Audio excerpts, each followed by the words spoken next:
పాత్రికేయ electronic media social media మిత్రులకు ఉద్యమ నవసులు ఈ కోదాడ లాకప్ డెత్కు సంబంధించిన విషయాలను మరొకసారి ప్రజల దృష్టికి తీసుకొచ్చడం కోసం జరుగుతున్న ప్రయత్నంలో ఈ ప్రెస్ మీట్ మీ సహాయ సహకారాలతో కనుమరుగైన కేసు కొంత బయటకు వచ్చింది.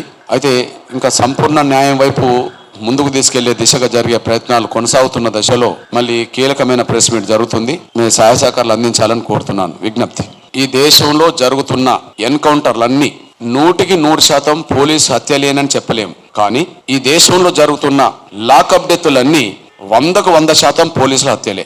ఈ దేశంలో ఎన్కౌంటర్లు జరుగుతున్నాయి, కానీ కొన్ని సందర్భాల్లో ఆ ఎన్కౌంటర్లో పోలీసులు కూడా చనిపోతున్నారు.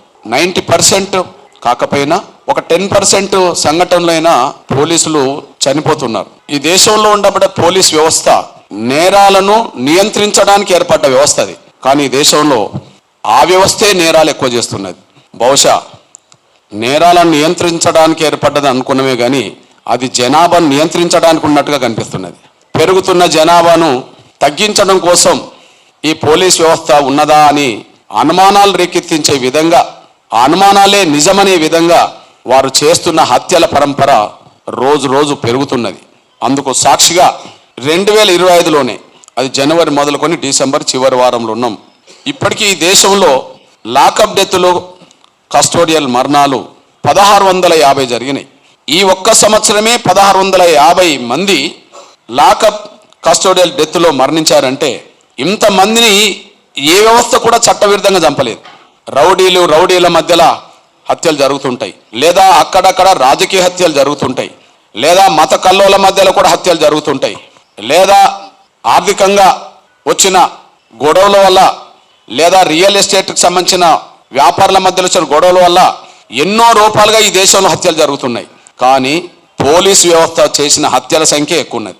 ఈ దేశంలో పోలీస్ వ్యవస్థ చేసిన హత్యల సంఖ్య ఎక్కువ కనిపిస్తున్నది. దీనికి కారణం వీళ్ళ చేతిలో లాకప్ డెత్తులో గురైన వాళ్ళు, కస్టోడియల్ డెత్తులో గురైన వాళ్ళు అత్యంత పేద సమూహాలకు సంబంధించిన వాళ్ళు.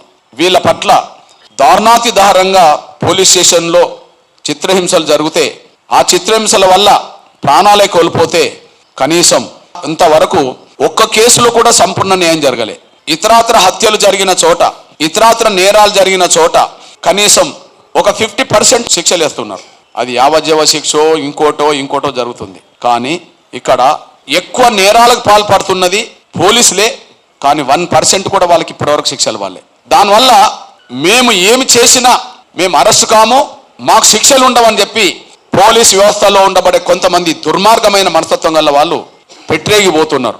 అట్లాంటి వాళ్ళకి మూకుతాడేయాల్సిన బాధ్యత పౌర సమాజం మీద ఉన్నది, ప్రజల మీద ఉన్నది, మేధావుల మీద ఉన్నది, మీడియా మీద కూడా ఉన్నది. ఇట్లాంటి పరిస్థితిలో ఈ మధ్య కాలంలో జరిగిన కోదాడలో జరిగిన కర్ల రాజేష్ లాకప్ డెత్ మరణం మీద ఎంఆర్పిఎస్ క్షేత్రస్థాయిలో పరిశీలన చేసింది. ఎంఆర్పిఎస్ పరిశీలన చేసే సమయానికి ఈ లాకప్ డెత్ కేసును కనుమరుగు చేశారు. ఈ లాకప్ డెత్ కేసు నుంచి పోలీసులు తప్పించుకోవాలని శతవిధాల ప్రయత్నం చేశారు. కానీ క్షేత్రస్థాయిలో మేము పూర్తిగా అధ్యయనం చేసిన తర్వాత ఒక్కొక్కటి వెలుగులోకి తీసుకురావడం వల్ల పోలీసు వ్యవస్థ ఇవాళ ఆత్మరక్షణలో పడ్డది. వాళ్ళకు ధైర్యం లేదు, వాళ్ళు తప్పు చేయలేదని చెప్పి ధైర్యంగా మాట్లాడడానికి వాళ్ళు సిద్ధంగా లేరు. ఈ లాకప్ డెత్ కేసు నవంబర్ 16న గాంధీ ఆసుపత్రిలో చికిత్స పొందుతూ కర్ల రాజేష్ మరణించాడు. నవంబర్ 16 నుంచి మొదలుకొంటే ఇవాళ డిసెంబర్ 30, మినిమం నెల 15 రోజులు ఈ కేసు ఉన్నది.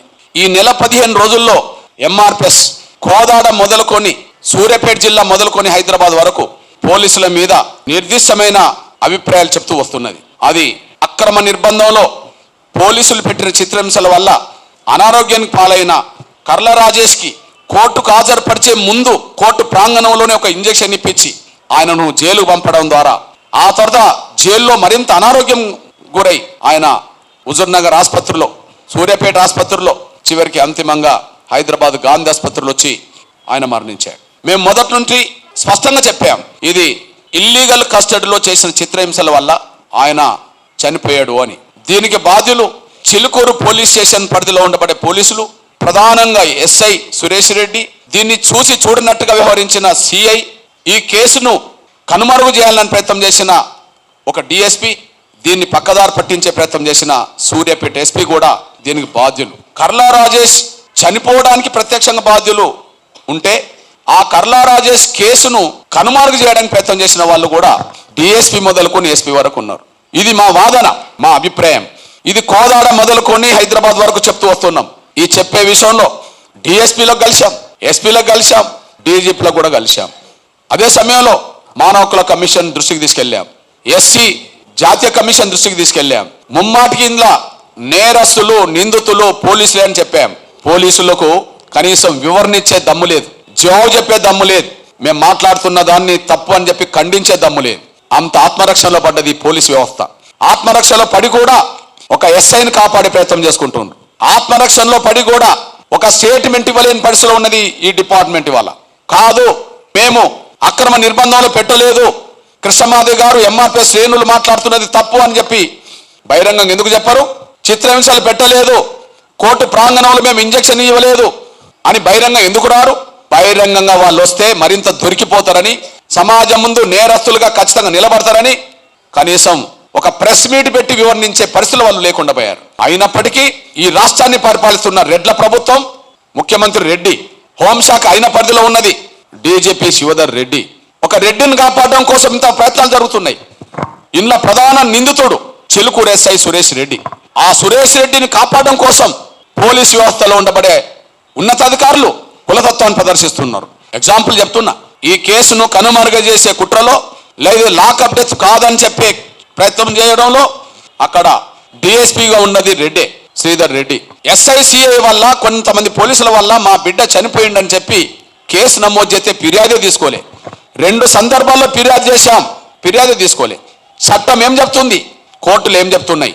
ఎవరన్నా బాధితులు పోలీస్ స్టేషన్కి వచ్చి ఏదైనా ఒక విషయం ఫిర్యాదు చేస్తే ముందు అది ఎఫ్ఐఆర్ నమోదు చేయాలని, ఆ తర్వాత విచారణ చేయవచ్చు అని. కానీ ఇక్కడ 2 సార్లు ఎస్ఐ సిఐల మీద, పోలీసుల మీద వీళ్ళు బాధ్యులు మా కొడుకు మరణానికి అని చెప్తే కనీసం కేసు తీసుకోలే అది రెడ్డి. అదే సమయంలో చిత్రహింసల వల్ల చనిపోలేదు, ఆయన హార్ట్ అటాక్ ద్వారా చనిపోయిందని చెప్పడం కోసం పోస్ట్ మార్టం చేయించింది లక్ష్మీకాంత్ రెడ్డి అనే డాక్టర్తో.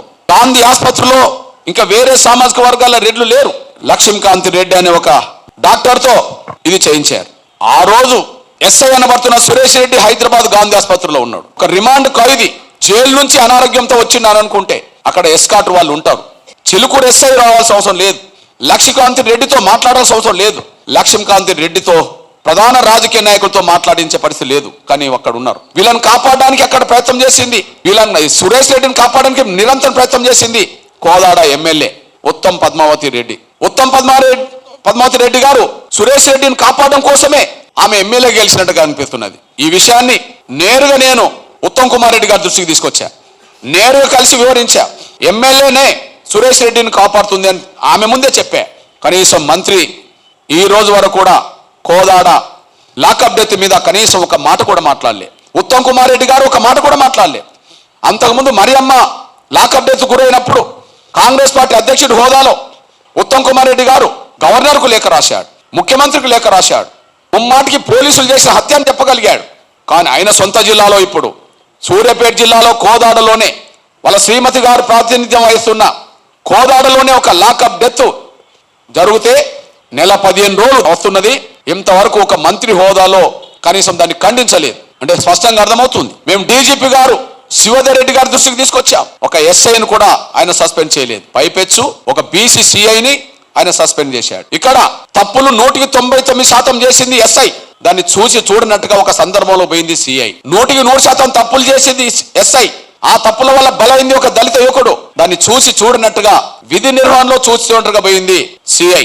మేము అసలు కారకుడైన ఎస్ఐని సస్పెండ్ చేయమన్నాం, కేసు నమోదు చేయమన్నాం. దీనికి రెండో కారకుడైన పడుతున్న సిఐని కూడా సస్పెండ్ చేయమన్నాం. కానీ డీజీపీ మాత్రం 99% లాకప్ డెత్ కారకుడైన ఎస్ఐ సురేష్ రెడ్డిని సస్పెండ్ చేయలేదు, కానీ ఒక బీసీసీఐని మాత్రం సస్పెండ్ చేశారు. ఇది కళ్ళ ముందు కనిపిస్తున్న వాస్తవం. అంటే అక్కడ కర్లా రాజేష్ మృతి విషయంలో ప్రధాన నిందితుడు సురేష్ రెడ్డి, ఆయన మీద కేసు పెడితే కేసు తీసుకుంది డిఎస్పీ రెడ్డి, పోస్ట్ మార్టం చేసేది రెడ్డి.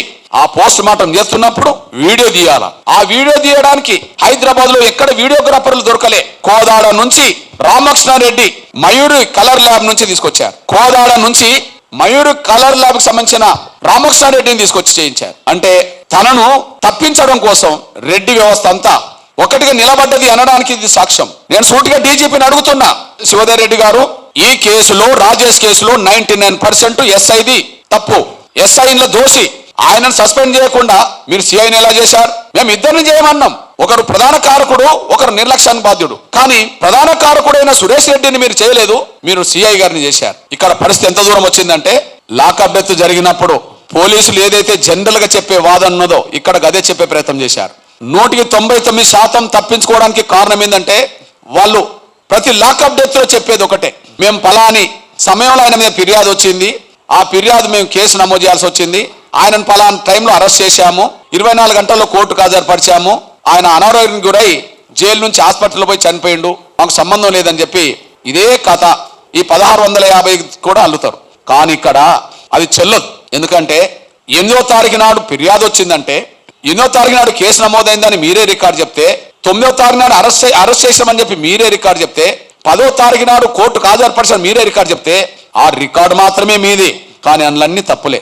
మీరు ఫిర్యాదే లేని సమయంలో 4 అరెస్ట్ చేశారని, 4, 5, 6, 7, 8 రాజేష్ తో పాటు ఇంకో కొంతమందిని Kodad rural and Chilukuru station లో చిత్రహింసలు పెట్టారని, అప్పటికి వీళ్ళ మీద ఫిర్యాదు కేసు నమోదు కాలేదని, అట్లాంటిది ఇల్లీగల్ కస్టడీలో మీరు పెట్టుకొని చిత్రహింసలు పెట్టడం వల్లనే వాళ్ళ అనారోగ్యానికి గురవుతే అది కోర్టు ముందు బయట పడకుండా చేసుకోవడం కోసం మీరు కోర్టు ప్రాంగణంలోనే జడ్జితో ఆమోదం లేకుండా, డాక్టర్ల సలహా లేకుండా మీకై మీరే హైకోర్టు అనే ఇంజెక్షన్ తీసుకొచ్చి అక్కడ ఇంజెక్షన్ కోర్టు ప్రాంగణంలో వేసి మీరు కోర్టుకు హాజరుపరిచి మీరు ఈ లాకప్ డెత్ కారకులైందనే విషయం మేము స్పష్టంగా చెప్తున్నాం. కనీసం వాళ్ళ వాదన చెప్పడానికి సిద్ధంగా లేరే.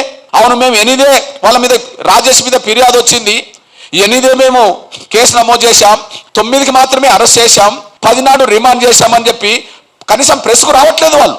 మేము అక్రమ నిర్బంధం అని చెప్పి రోజు మాట్లాడుతున్నాం, చిత్రహింసలని రోజు మాట్లాడుతున్నాం, కోర్టు ప్రాంగణంలో ఇంజెక్షన్ వేయించిందని రోజు మాట్లాడుతున్నాం, దీనికి ప్రధాన కారకుడు ఎస్ఐ రోజు మాట్లాడుతున్నాం.